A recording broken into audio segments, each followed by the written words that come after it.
I know that we live in a perfect universe,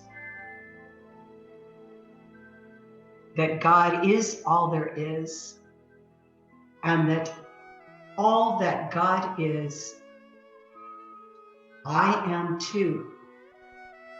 And I know that as I embrace my union with God, with that connection,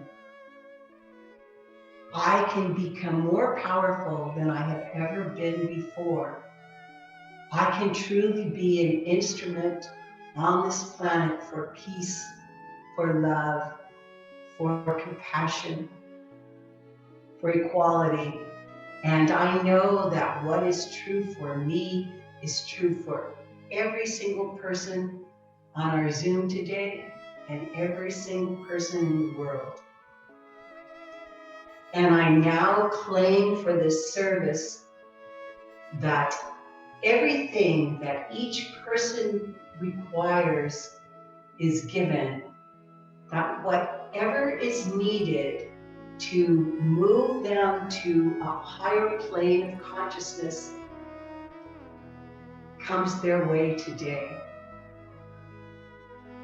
And I know that as they are doing this, as each of us is moving toward this higher plane, that we are truly creating a world that works for ourselves, and not only that, but for everyone.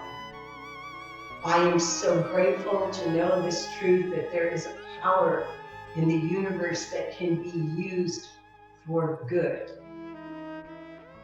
that can create heaven on earth as it was intended. I release my word to the creative law of mind, knowing that it has already manifested. And we say together, and so it is. And now it is my great privilege to introduce someone who has become one of our very favorite ministers. She has been a tremendous help to our center and continues to be, and that is Reverend Julie Lobato. Thank you so much, Janice, for that beautiful treatment and very wonderful introduction. It is so lovely to be with all of you this morning.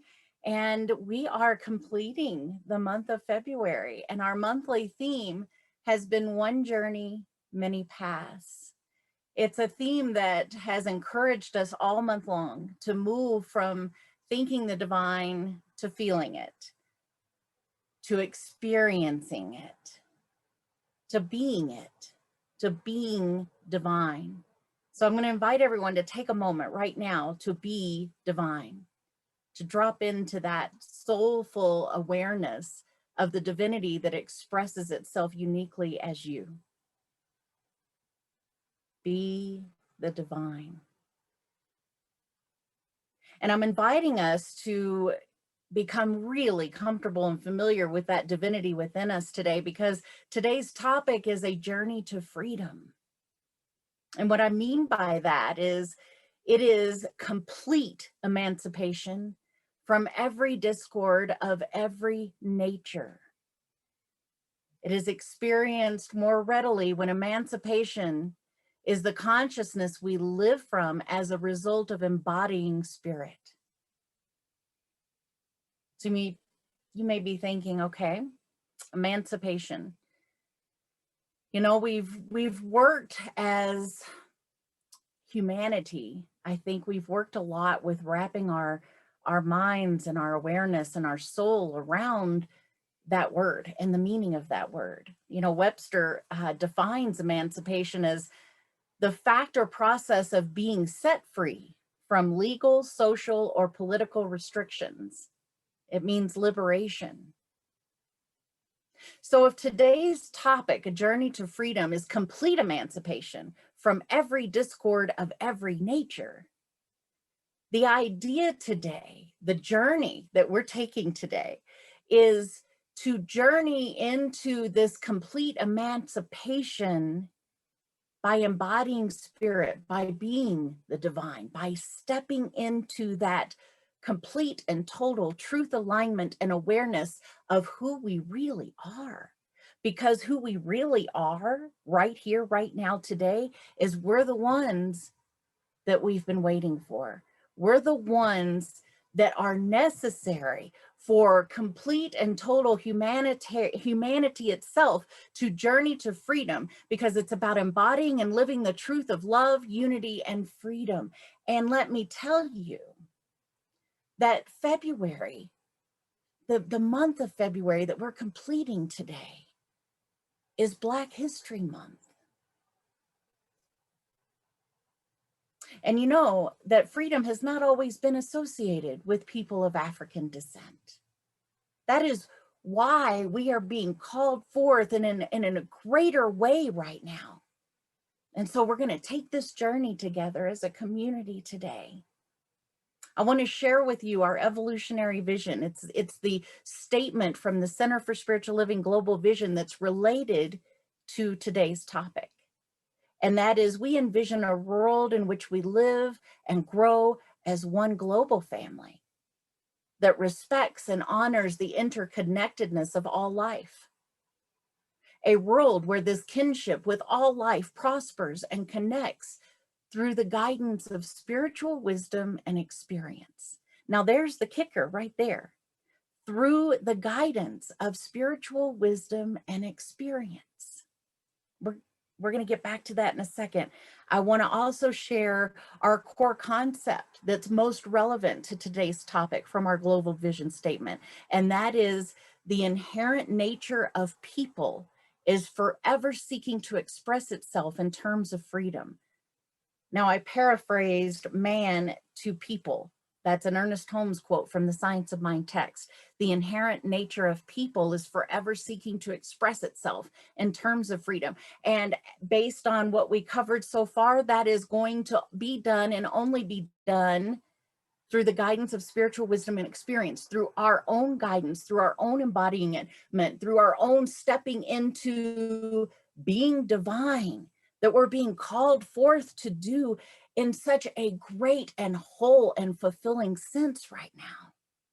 And so that's my invitation. That's my beckoning for each and every one of us this morning. Let us step into being divine. We envision a world where each and every person has enough food, a home, and a sense of belonging, a world of peace and harmony, enfranchisement and justice. That too is one of our global vision statements. So it reminds me greatly of a quote by Maya Angelou. And that quote is, do the best you can until you know better. Then when you know better, do better. So you basically do the best you can until you know better. And then when you know better, you do better. So that to me is like a great quote and the perfect example of what enlightenment is to me. Like the perfect example of enlightenment. Enlightenment, according to Webster, is freed from ignorance and misinformation. And enlightened people enjoy an enlightened time. I don't know about you. I am here to say that I am ready to step fully into being an enlightened person.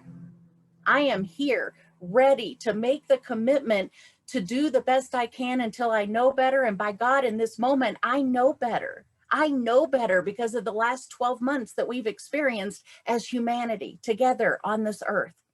I don't know about you, but because I know better, then it's my calling. It is my responsibility and it is my duty to do better. So you all might be thinking, okay, great. What exactly is that? This is our journey to freedom today, together as a community. The road to freedom lies in the intelligent use of nature's forces and laws. Our mind and spirit is our echo of the eternal thing itself. And the sooner that we discover this fact, the sooner we shall be made free and happy. Freedom of will means the ability to do, say, and think as one wishes. Now, does everyone on this planet have that freedom right now? No. Freedom of will means life as one to say and think and do as one wishes, life and live as one personally desires. Does everyone on this planet have the ability to live as one personally desires right now? Well, I'm happy to say I think we're getting there. We're further along than we used to be, because I think that there is a collective consciousness that is stepping more fully into that beautiful quote by Maya. I think that more and more of us are realizing, oh, wow, I have just now come into a greater realization and awareness, and therefore I can no longer live ignorant of this anymore. I have stepped into an enlightened state about how some of our culture is set up, how some of our society has created and grown each one of us to have certain perspectives and certain ways of thinking, certain perceptions that we are now being called to question. There's nothing wrong with calling to question my perceptions. I think that I'm being invited as one who wants enlightenment and desires enlightenment in all moments in life. I think I'm being called to constantly question my perceptions and my perspective from yesterday to today. I have moved out of another level of ignorance into a level of understanding and conscious awareness. To be able to merely think and dream of freedom would not be liberty at all. We are being called to put into action, to put into practice what we have now stepped more fully into a greater realization of. Do the best you can until you know better. And then when you know better, you do better. So first, it's really about using our soul force and our spiritual laws. It requires us to free ourselves from the man-made laws that do not serve all. That's what I was talking about a minute ago about it's up to me to look at my perception and my perspective and how society has grown me, what I learned in school, what I learned by looking at the covers of magazines, for God's sake, which is not a very healthy definition of a female body. What I have learned as a little girl growing up in the South, in Kentucky, of what society's all about and what culture looks like and what's deemed appropriate and inappropriate and what you're supposed to, be and do, which really is a lack thereof. Because, little girls growing up in the southern state of Kentucky aren't really supposed to be seen or heard. And we're certainly not supposed to take up much space on the planet. But you know what? I have this soul that's just desiring to proclaim itself. I have this brain that's intelligent that used to question things that just didn't make sense to my little girl soul, that is just truly the divine in expression. And I can imagine that that's probably a very similar story of many others. God's law doesn't condone enslaving or mistreating anyone. Yet, if we were to stop and ponder what we've experienced in the last 12 months as human beings living on this planet Earth, we've seen a few examples of where that's just not the case. So we're being called to question. We're being called to free ourselves from man-made laws that do not serve all. And we're being called to step into those God-ordained forces that we already are, that divinity that we are. We're being called to step into that and be it, and to speak it, and to say it, and to show it, and to imagine it. We cannot be free when we kill and maim and prohibit and cage and strike and spit upon and spray tear gas on and shoot one another. We can't be free. We can only be free when we respect and honor all of life. Justice is automatic in the mind of God. So the unjust treatment of all peoples, and especially in this month, because it's Black History Month of Black people, it is not God ordained. What is God ordained? Respecting and honoring all of life. The Native American philosophy, there are no others.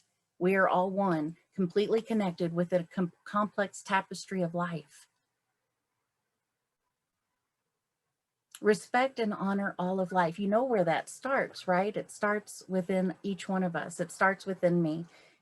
It calls for me to ask the question, am I respect and honoring all of my life? You know, I have to come clean here and share a personal story. I hit rock bottom in respecting and honoring my life last October. I hit rock bottom. I was in what I would consider a really low space for me personally. My physical body, I was not honoring it at all. I was pretty much I was pretty much doing my best to slowly or speedily kill it as quickly as I could through my habits. And I when I hit rock bottom, I just prayed. I literally set up a prayer and I said, I can't do this anymore. I've got to do something different. I need help. I completely surrender because I'm not doing a very good job here. I can't do this on my own. And so I prayed that prayer of total and complete surrender. And in less than 24 hours, I received what I would consider a soul message that really spoke to me. And as you know, these things are very personal. When we step into that place of opening our heart and our mind and being super vulnerable and saying, man, I am just not doing myself justice here. What do I need as far as support? What can I do? It's a very vulnerable place, and it's also a very personal place. And because I was surrendering, I was in the place of being able to hear. I was open and receptive. And I started looking at any kind of program that could possibly help me because I realized I was totally addicted to food. I had been my whole life. My family showed me love by feeding me, by giving me treats, by feeding me cookies and cakes and all of those kind of things. I had had an issue with my weight and my self-image and how I felt about myself and my self-worth all my life. And I was just so tired. I was just so tired of it. I was tired of feeling like crap because I was eating crap and tired of seeing myself as crap. And so I did some research. You know, there's that scientific part of us. We're religious science. I did some research and I discovered a program that was all connected to heal me of my addiction. It was created to heal my brain. And I'm happy to report that things are going really great. Ever since October 6th, which was my grandmother's birthday, I started the program. So I haven't had any flour and sugar since October 6th, and I am just 3 pounds shy of releasing 60 pounds since then. But that's the external part of it. The internal part of it is I really do feel happy and free. I don't feel like my food addiction is controlling my life anymore. And that's really important to me. Yet I'm sharing this with you because I've got kind of a funny story that backs up this thing that I'm talking with you about this morning. This thing about how we can only be free when we respect and honor all life. There is no time off from that. There's no free lunch from that. There's no, I'm going to respect and honor all life between Monday and Friday, 8 a.m. to 6 p.m. And then come Friday at 6 p.m., all of that goes out the window. And I'm not going to respect and honor all life again until Monday at 8 a.m. That's not how it works. It's full and complete and total embodiment. It's full and complete and total to be the divine. So let me tell you what happened because my birthday is in February. It's my favorite month. My birthday's in February, and one of my delightful best friends back in Kentucky, I grew up with her. She's an absolute sweetheart. She's a retired police officer. And out of the generosity and beauty of her heart, she sent me a birthday present. And it arrived Thursday. Actually, I think it was Wednesday night this past week. And we were in the middle of the snowstorm. And my husband had my car, you know, meaning I had no way to leave the house. I was kind of shut in. And, um, and what arrived at my front door was delivered this basket full of all of these beautiful looking homemade cookies. I'm not kidding you. all these different kind of cookies, all these different kind of flavors of cookies that just make my mouth salivate and all of those neurons in my brain to light up. And I don't know what to, I open the box and there's this basket of cookies and I'm standing there in my dining room going, oh my God, what am I going to do? There is no one on the planet other than my best friend Tracy who knows that she sent me these cookies. I could eat every one of these and nobody would know. Nobody. And I stood there and I looked at that basket of cookies and I had not, mind you, touched sugar and flour since October. I made it through Thanksgiving and Christmas. I made it through my birthday, no problem. And here sat this basket full of all these delicious cookies.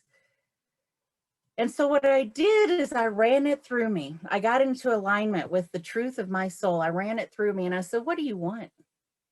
What do you really want? Because this is not going to work if you keep yourself from something that you really want, because I don't want you to be in battle with yourself. What do you really want? And that part of myself that I have been honoring for the last few months said, I don't want to be sick. I don't want to feel bad. I like the way I feel. I like the way I look. I don't want to ingest anything that is not good for me.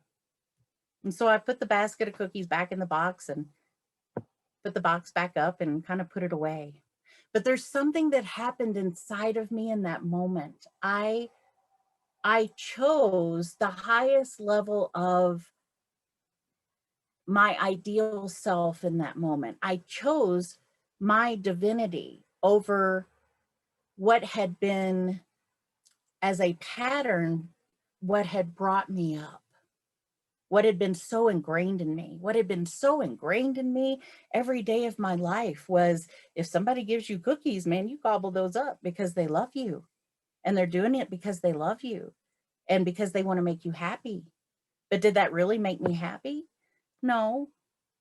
So I'm taking that story and I'm applying it to what we're being called forth to be and do right now as a society, as a community, as humanity itself. Do the best you can until you know better. And then when you know better, do better. You know, there are man-made laws right now that do not serve the peace and the justice and the harmony of all. And who are the people that make up laws? It's us. So we have some work to do around that, don't we? You know, the Science of Mind text says there is a tendency on the part of all of us to reproduce the accumulated subjective experiences of the human race. I'm going to read that again.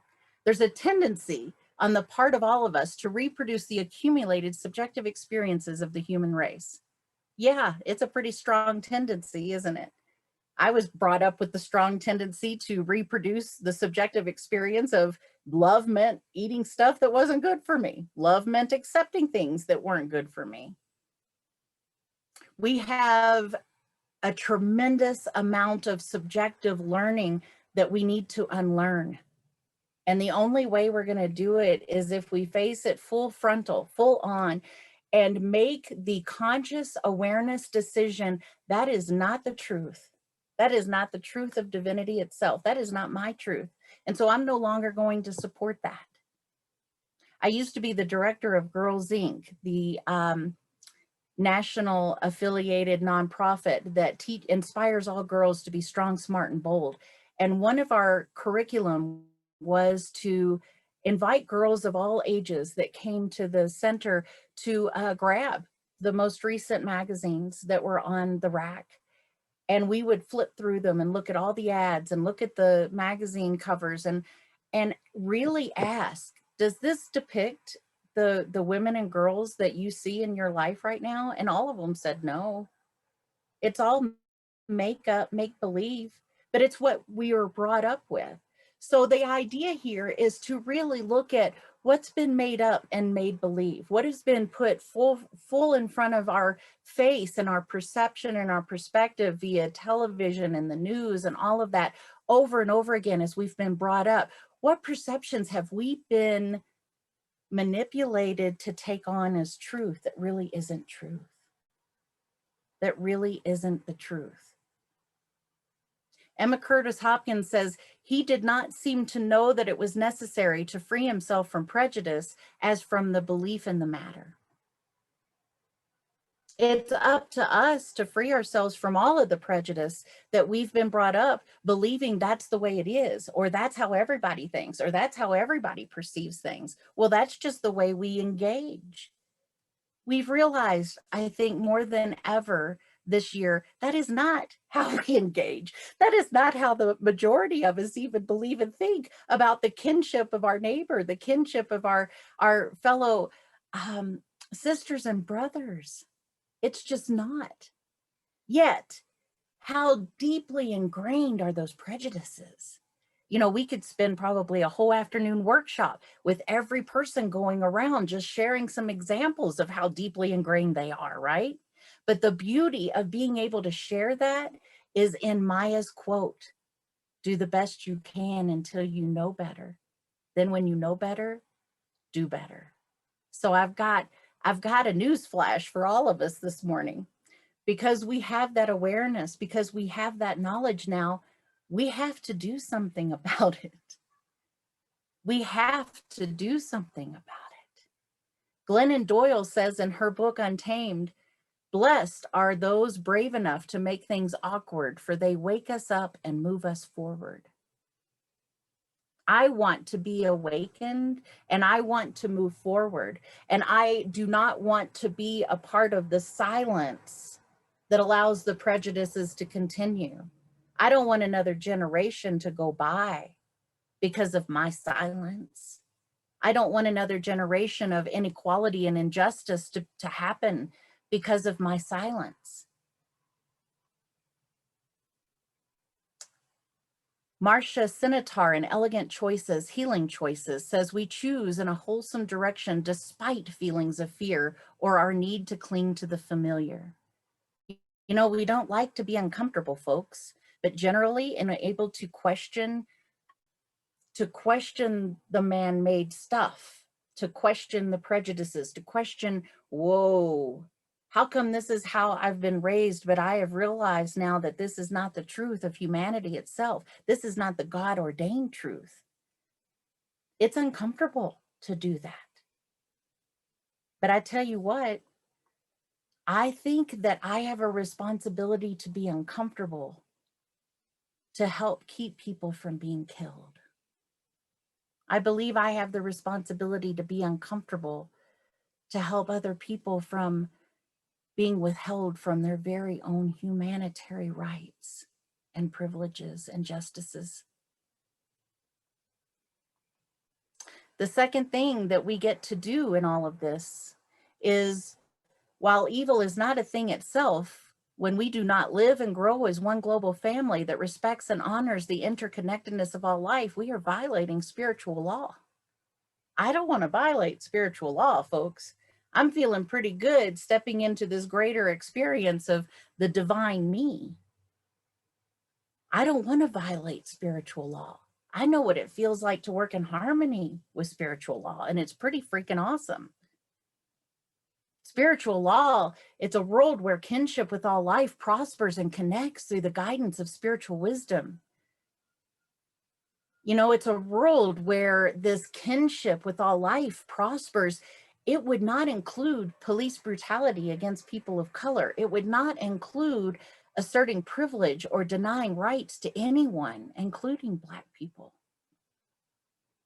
I want to live in accord of spiritual law. I want to step into that greater experience of the definition of enlightenment.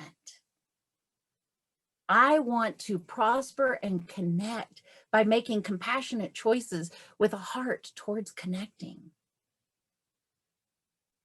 And so, as I bring this together and conclude this message with you this morning, I want you to know that, to the best of my knowledge today, because that's what I'm working with in order for me to do better, to the best of my knowledge today, I know that peace and harmony are divine qualities that we all possess.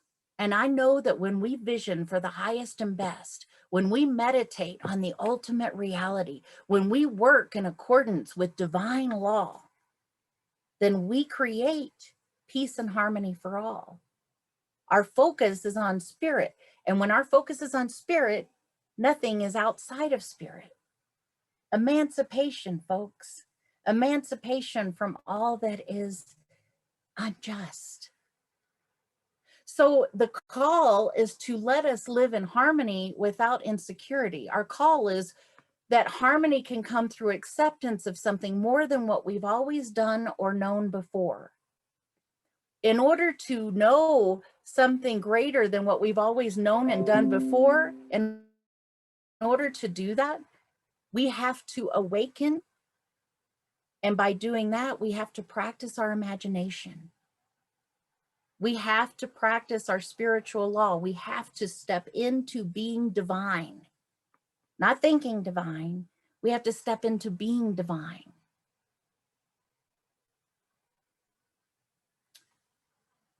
And I also want to say, forgive yourself of the times that you might not have chose love, because it will free you up to love more. I think that's important. Where I am today, I have to forgive myself for where I have been in the past and where I might not have chosen the highest and best. Because in today's energy, in today's decision, in today's enlightenment, I want to do better because I know better. So also, this is an invitation that I have from you. It's taken from Glennon Doyle's Untamed book. And so I'm going to invite you to take a nice, long, deep breath in. Just fill your lungs with that breath. Allow yourself, in taking that deep breath, to become even more centered and grounded in the truth of your being divine. So the invitation is right here, right now. Let's conjure up from the depths of our souls the truest, most beautiful lives we can imagine.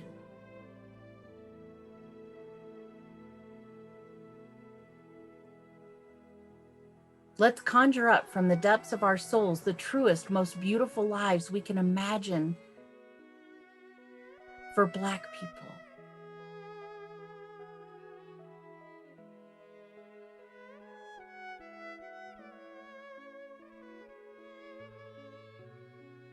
And the invitation is for that to be the same. Let's conjure up from the depths of our souls the truest, most beautiful families we can fathom.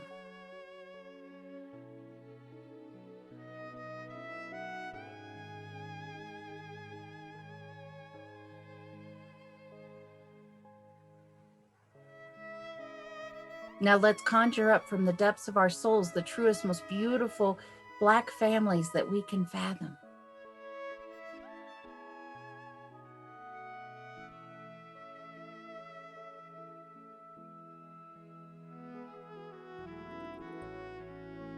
Now let's conjure up from the depths of our souls the truest, most beautiful world that we can know.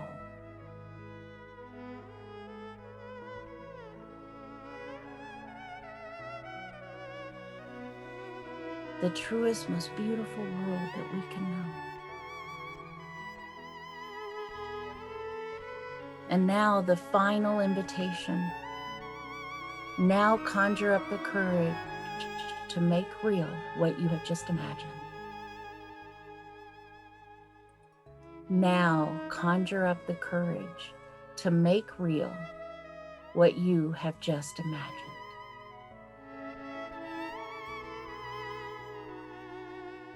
Glennon says, may we all live in communities where every person's truest self is both held and free. Our affirmation for today is love acts through me, and the law of love frees us all. And so it is.